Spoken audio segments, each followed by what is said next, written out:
नमस्कार है, आदाब है, सत श्री अकाल है और बहुत बहुत बहुत सारा प्यार दोस्तों। आप हैं मैं शायर बदनाम में मेरे यानी की तरफ के साथ। मैं शायर बदनाम के इस सफर में अब से जुड़ने जा रहा है कारवां कहानियों का। अब से हर शनिवार आप सुनेंगे एक नई कहानी, कहानी मेरी, कहानी आपकी, कहानी जो हम सबकी कहानी से कहीं ना कहीं मेल खाती है, मिलती जुलती है। तो कहानियों के सफर में आज वक्त है एक नई कहानी का। ये कहानी लिखी है हमारी टीम के युवा सदस्य अमन ने। अमन जो ग्वालियर से हैं और अपनी कलम से कई नगमों और कहानियों को जिंदगी दे चुके हैं। आइए सुनते हैं उन्हीं के द्वारा लिखी ये कहानी रिश्ता फरवरी का, जिसे आवाज दे रहा हूं मैं यानी कि आरजे ध्रुव। कितनों के दिल तोड़ती है कमबख्त फरवरी, कितनों के दिल तोड़ती है कमबख्त फरवरी। यूं ही नहीं किसी ने इसके दिन घटाए हैं। फरवरी का महीना था। शाम अपनी नीली देह से खामोशी पसार रही थी।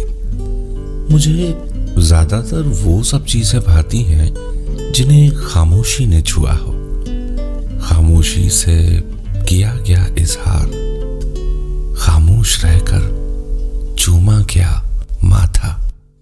सांवली रात का खामोशी से सुबह की तरफ पैदल चलना बहुत लुभाता है मुझे। जिस रफ्तार से दिन भर की धूप का कमाया हुआ गुनगुनापन मौसम से गायब हो रहा था, उसी रफ्तार से मेरे मन में शोर भी बढ़ता जा रहा था। शाम के थैले में भले कितना भी सुकून हो, पर मेरे मन में उठी उथल पुथल को शांत कराने जितना नहीं था आज। उस दिन नितिन ने अपनी बर्थडे पार्टी पर हिमांगी को क्यों बुलाया, और अगर उसे बुलाया तो मुझसे मना क्यों नहीं किया। आज के बाद जो हो, मैं नितिन से भी बात नहीं करूंगा। मेरे मन में इस समय हिमांगी से ज्यादा नफरत नितिन के लिए उमड़ आई थी। हालांकि वो मेरा सबसे अच्छा दोस्त है, मगर उसे ये नहीं करना चाहिए था, बिल्कुल नहीं करना चाहिए था। मैं और हिमांगी एक ही स्कूल में पढ़े थे।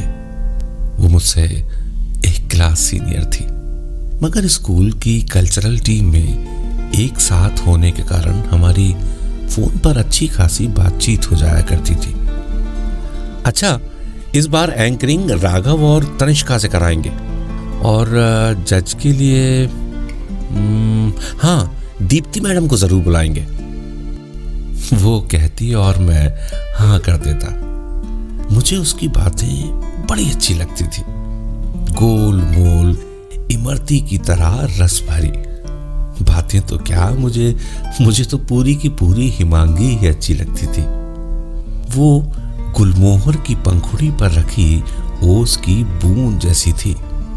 मौसम की तरह उसका बेबाक लहजा, चश्मे के पीछे से झांकती तारों सी टिमटिमाती आंखें मुझे बहुत भाती थी। मैं साल भर स्कूल में कल्चरल इवेंट्स का इंतजार करता था ताकि उससे बातें कर सकूं, उसे बता सकूं कि तुम्हारे माथे के ऊपर वाले हिस्से में थोड़े कम बाल हैं जो तुम्हें और भी खूबसूरत बनाते हैं, या तुम्हारी गर्दन के पास वाला तिल जिसे तुम्हारे दिल की धड़कन सुनने का रुतबा हासिल है, मुझे वो दिल बनना है। उसके लिए कौन सी तपस्या करूं मैं हिमांगी। एक दिन वो उदास थी, बहुत उदास, बिल्कुल झील की तरह। आज तक इतना उदास उसे कभी नहीं देखा था मैंने। उसके दाहिने हाथ पर सफेद कलर की पट्टी बंधी थी। पूछने पर बड़ी कश्मकश के बाद उसने बताया कि नस काटने की कोशिश की है उसने। मुझे मॉडलिंग करना है और और मेरे घर वालों को लगता है कि उसमें मेरा कोई फ्यूचर ही नहीं है। ये कहते हुए उसकी पलकों से पानी उमड़ आया था। मैंने पहली बार उसे रोते हुए देखा, मगर कुछ नहीं कर पाया। मैं चाहता था कि अपनी उंगलियों के पोरों से उसके आंसू पोंछ दूं, मगर हाथों में इतनी हिम्मत नहीं आई कि उसकी पलकों तक पहुंचे। अगले दिन जब वो लंच में मिली तो मैंने अपनी गुल्लक उसे थमा दी। बचपन में मेहमानों से जो पैसे मिलते थे, मैं उसकी चॉकलेट्स खरीदने की बजाय उसे गुल्लक में डाल देता। कई बार तो माँ के पैसों की भी चोरी की ताकि गुल्लक को कभी भूख ना लगे और उसमें रोज कुछ ना कुछ डालता रहूं। जिस तरह वक्त ने हर एक दिन एक सूरत जोड़कर मुझे 16 साल का बनाया, ठीक वैसे ही मैंने गुल्लक में पैसे डालकर उसे पाला पोसा था, बिल्कुल अपने बच्चे की तरह। आज वही गुल्लक मैंने बिना कुछ सोचे हिमांगी को दे दी। हिमांगी ने रूखी आवाज में कहा, अक्षत, ये अरे अपना बर्थडे गिफ्ट समझकर रख लो। और स्टार बनने के बाद कहां हमारी किस्मत कि आपको तोहफा भी दे सके। उसके चेहरे पर एक रूखी सी हंसी आ गई। तभी हुई आवाज में उसने थैंक्स कहा। अब मेरी और हिमांगी की बातचीत को कल्चरल इवेंट्स का इंतजार नहीं करना पड़ता था। रोज शाम को या तो उसका कॉल आ जाता या मैं लगा लेता। शाम को शुरू हुआ बातचीत का सिलसिला फिल्म में इंटरवल की तरह डिनर के लिए रुकता और उसके बाद वो कारवां सुबह के आंचल को छूकर ही दम लेता। कई बार व्यस्तता के कारण मैं फोन नहीं उठा पाता तो वो शिकायत करती। मुझे अच्छी लगती थी उसकी शिकायत। सुकून देता था उसका मुझ पे हक जमाना। कई बार मैं तुमसे प्रेम करता हूं वाली औपचारिकता बाद में आती है और प्रेम पहले आ जाता है। उसकी आंखों में भी दस्तक दे दी थी प्यार ने और एक रात रोआसी आवाज में वो बोली, अक्षत। मैंने कहा, हाँ बोलो ना। मुझे छोड़कर कभी जाओगे तो नहीं ना? मैंने भी हक से कह दिया, अरे कभी नहीं बाबा, ऐसा क्यों लगता है तुमको? आई लव यू, उसने उम्मीद से लिपटी हुई उदास आवाज में कहा। जवाब में मैंने भी लव यू टू कह दिया। Love you too Himangi, love you too Himangi, love you too. नया नया प्रेम अकेला नहीं आता है, हवाओं में खुशबू भर कर लाता है। सिनेमा में आपके चेहरे से मेल खाने वाले किरदार भर कर लाता है। बारिशों में नहाने की और उसका वीडियो बनाकर अपने चहेते को भेजने वाली ख्वाहिशें लेकर आता है। आजकल ऐसी ही ख्वाहिशों से भीगता हुआ मैं ये भूल ही चुका था कि दुनिया में थकान नाम का कोई शब्द भी होता है। उसे फरवरी महीने में उगने वाले फूल पसंद थे तो मैं रोज सुबह 4 किलोमीटर साइकिल चलाकर उसके लिए वो फूल लेके आता। हर हफ्ते अपने सबसे करीबी दोस्त नितिन से उसका स्केच बनवाकर उसे गिफ्ट करता और अपनी पॉकेट मनी से पैसे बचाकर उसके साथ फिल्म देखने की फिराक में रहता। दोस्तों ने हमेशा सलाह दी कि इंसान की फितरत है एक दिन चले जाना। एक समय बाद लोग चले जाते हैं, मगर मैं था कि मैंने उनकी एक नहीं सुनी। सरकारी दफ्तर में आए कागजों की तरह बिना सोचे समझे खारिज कर दी। मैं अपने प्यार को तालाब समझता था, खूबसूरत एक ही जगह ठहरा हुआ हिलोरे मारता हुआ तालाब। मगर मैं गलत था। 12वां पास करने के बाद उसने मुझसे बात करना कम कर दिया।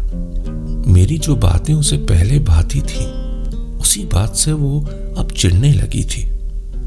अब तो मिलने के नाम से भी किनारा कर लिया था उसने।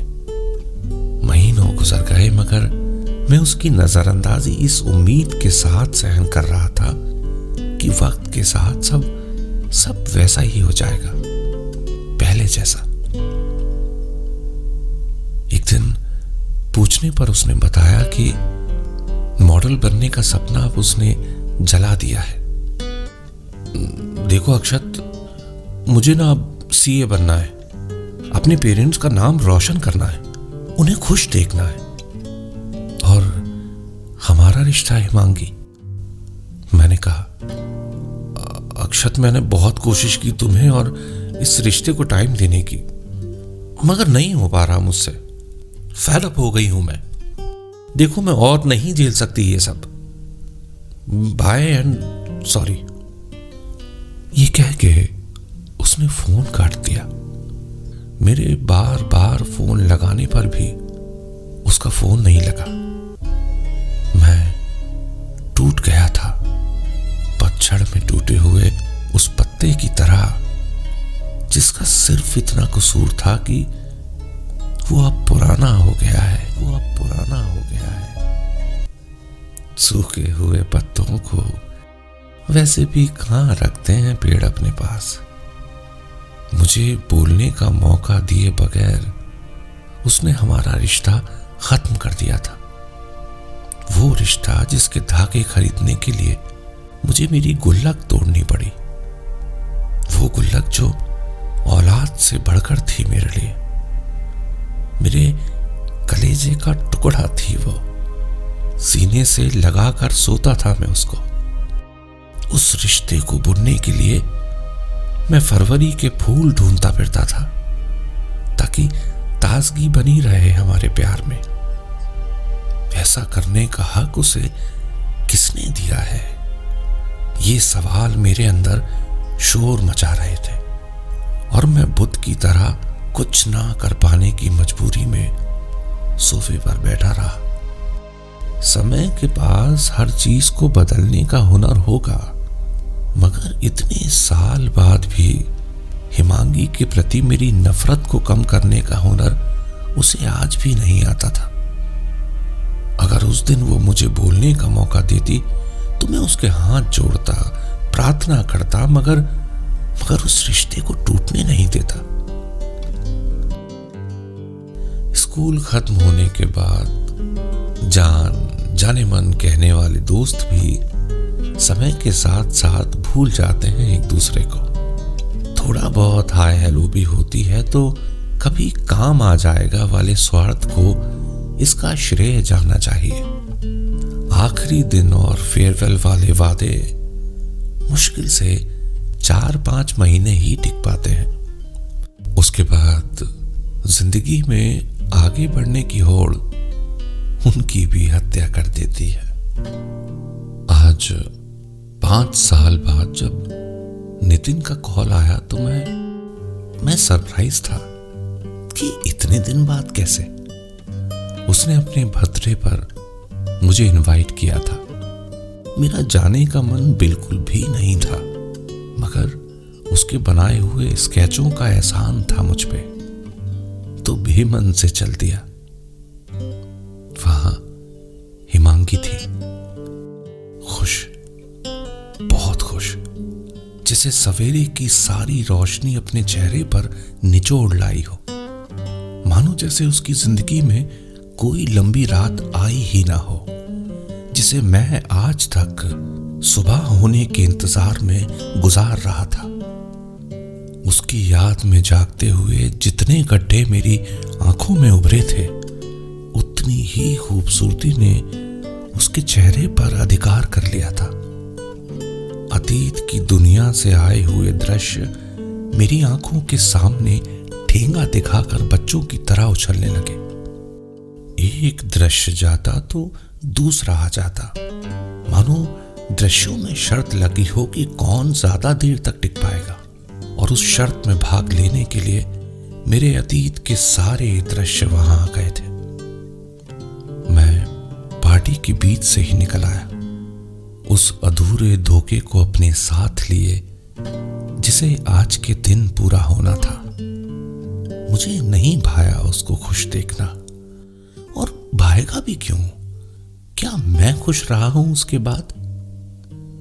कई बार ब्रेकअप से उतना दर्द नहीं होता जितना दुख प्रेयसी का हंसता हुआ चेहरा देखकर या उसे खुश देखकर होता है।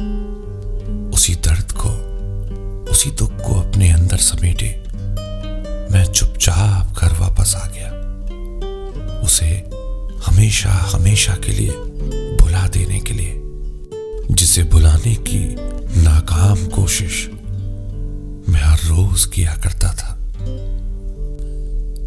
तो यहीं तक थी ये छोटी सी कहानी। अगर ये कहानी आपको पसंद आई हो या इस कहानी ने आपके दिल को छुआ हो तो इसे लाइक जरूर कीजिएगा। साथ ही साथ हमारे इस चैनल को सब्सक्राइब भी जरूर कीजिएगा, और हाँ, बेल आइकन जरूर प्रेस कीजिएगा ताकि अगली आने वाली कहानी का नोटिफिकेशन आप तक पहुंच सके। अगले शनिवार एक नई कहानी के साथ आपसे फिर मुलाकात होगी। तब तक के लिए अपना ख्याल रखिएगा। आप सुन रहे थे मैं शायर बदनाम आरजे ध्रुव के साथ।